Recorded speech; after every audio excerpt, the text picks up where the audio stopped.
A Mulher de Mil Nomes, o intrigante caso de roubo de identidade de Lori Erica Ruff. Kimberly McLean era natural de Wynwood, Pensilvânia. Becky Turner nasceu em Bakersfield, Califórnia, e faleceu em Fife, Washington. Lori Ruff surgiu em Dallas, Texas. Muitos pensavam que nasceram em diferentes locais e momentos, sendo estranhas umas às outras. Mas a morte trágica de Lori Erica Ruff em 2010 desencadeou uma série de eventos que revelaram um mistério desconhecido até mesmo por seu marido, até 2016. Lori é também Kimberly e também Becky Sue. James McLean e Deanne Cassidy desejavam uma vida simples e feliz para eles e suas duas filhas. A primeira filha era Kimberly McLean, a estrela deste episódio. Ela nasceu em 16 de outubro de 1968 em Wynwood, PA, um subúrbio a oeste da Filadélfia. Enquanto Deanne optou por ser dona de casa e mãe dedicada, James trabalhava arduamente como carpinteiro e bombeiro voluntário para sustentar sua família. Para os McLean, as alegrias simples incluíam jantares em família, crianças brincando nos caminhões de bombeiros e na casa de brincar construída à mão no quintal. Eles também desfrutavam de algumas regalias, passeios de um dia e férias em família. Tudo parecia normal e bom. James e Deanne se divorciaram quando Kimberly estava na adolescência, o que a afetou profundamente. Deanne conheceu um novo homem, Robert Becker, que se tornou seu segundo marido e padrasto de Kimberly. Eles se mudaram para Wyncote, PA, onde Kimberly frequentou a Bishop McDevitt High School. A partir daí, os problemas começaram, pois as mudanças abruptas na vida foram demais para Kimberly suportar. Ela não conseguiu se ajustar à nova casa, à nova escola e suas regras. Quando completou 18 anos em 1986, decidiu sair de casa e viver por conta própria em King of Prussia, a cerca de meia hora de distância. Então, um dia, Kimberly tomou outra decisão radical.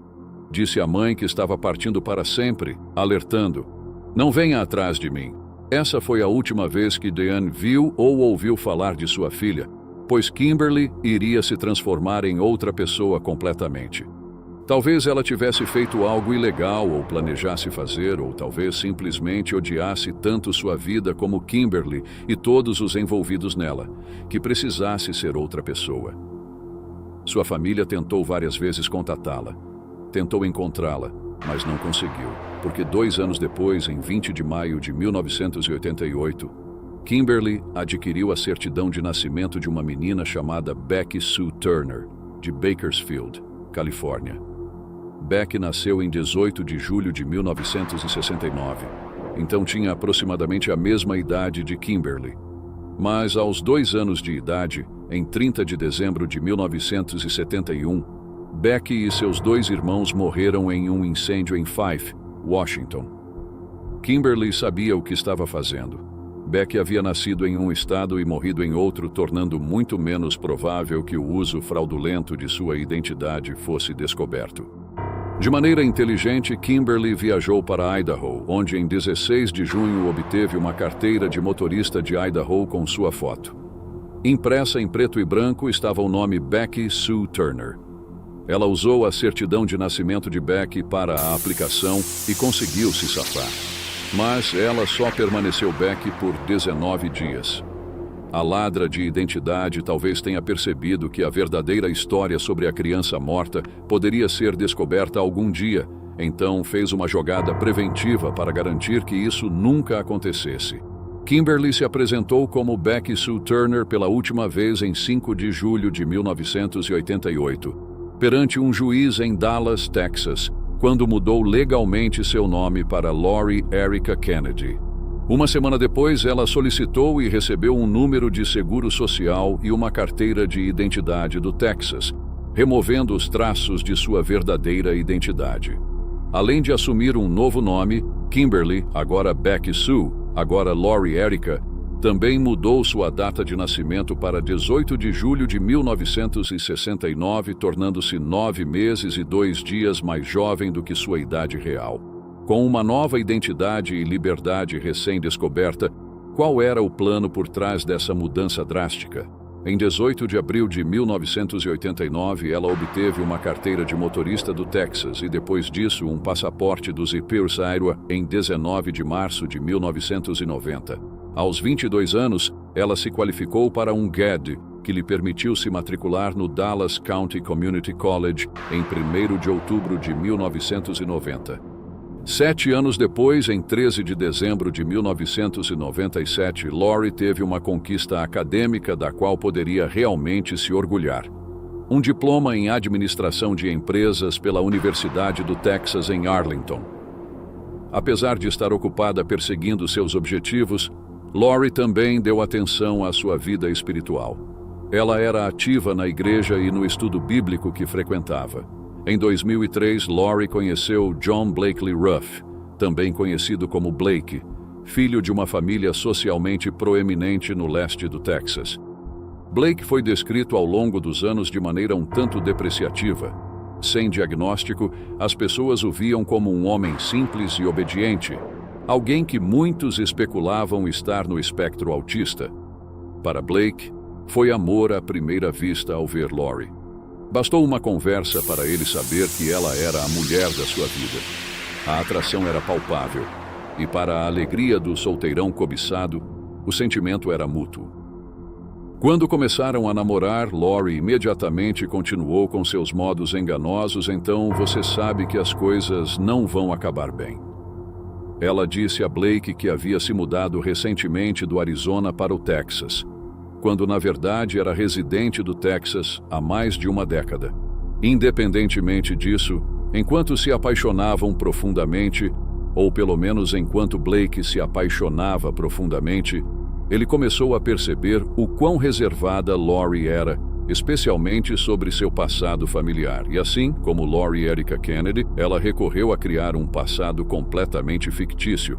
Contou a Blake o que queria que ele acreditasse, que era do Arizona, que ambos os pais estavam mortos, que seu pai era um corretor de ações fracassado, que teve uma infância infeliz e que não tinha irmãos.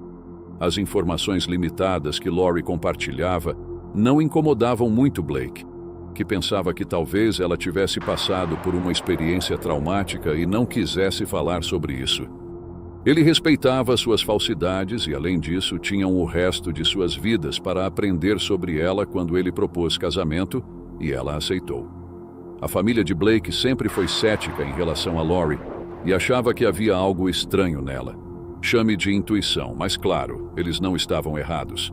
Desde o início, a família Ruff desconfiava de Lori, mas Blake era um homem adulto decidido a se casar com o amor da sua vida.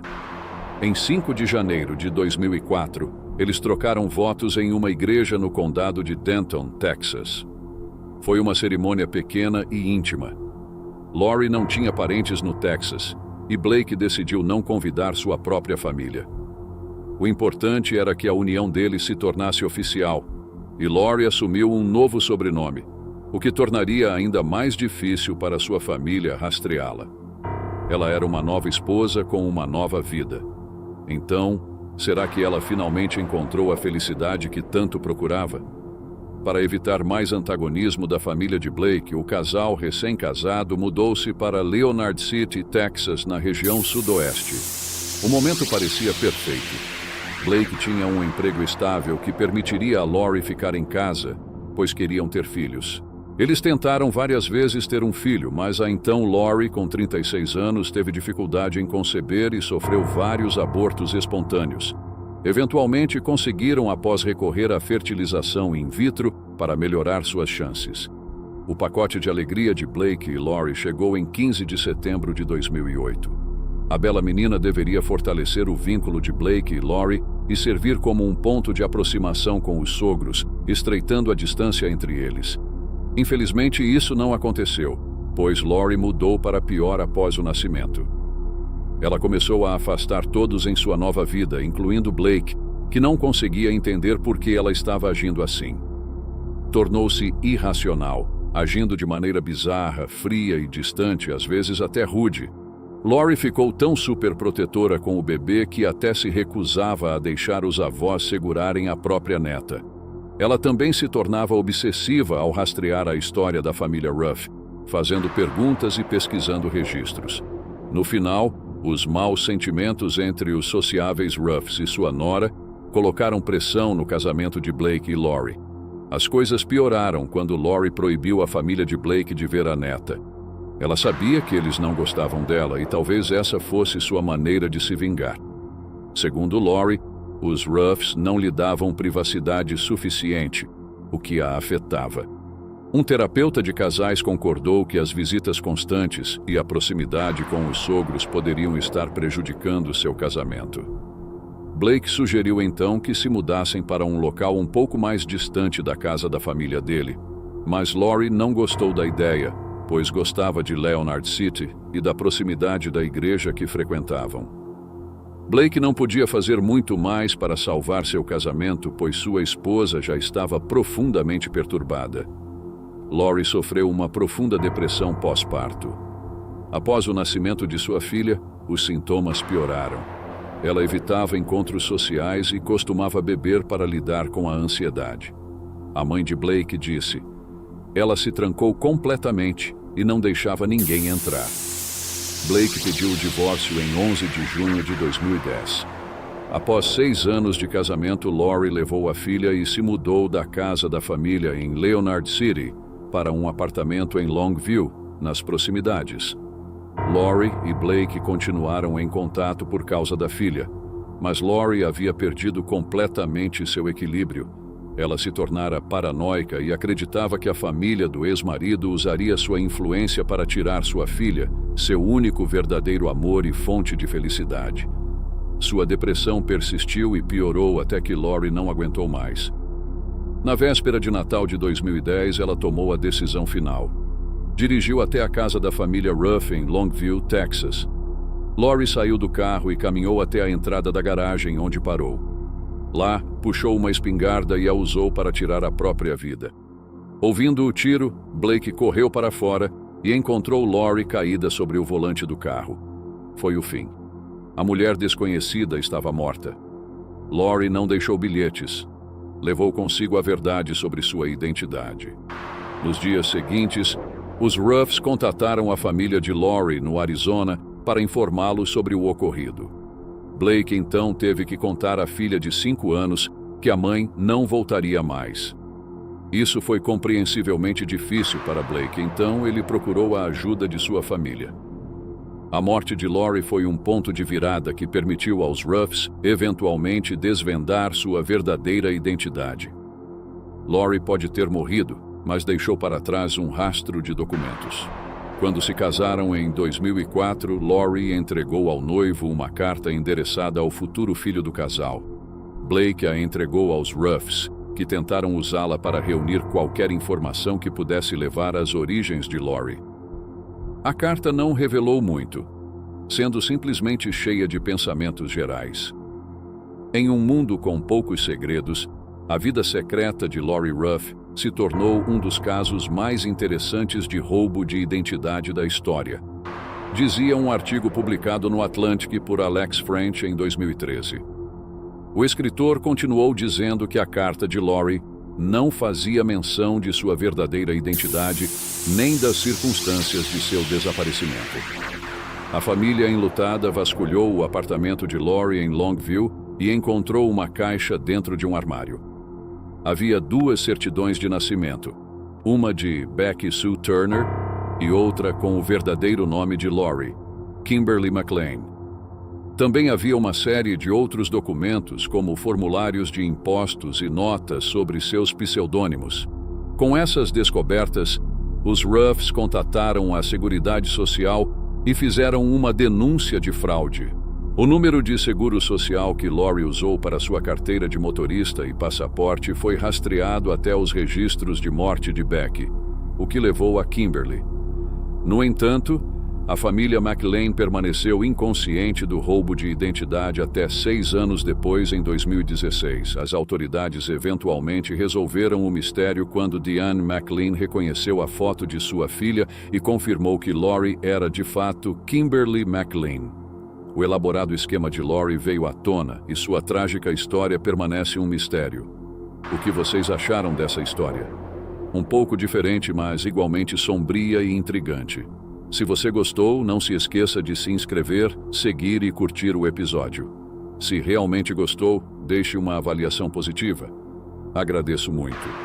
Obrigado e até a próxima.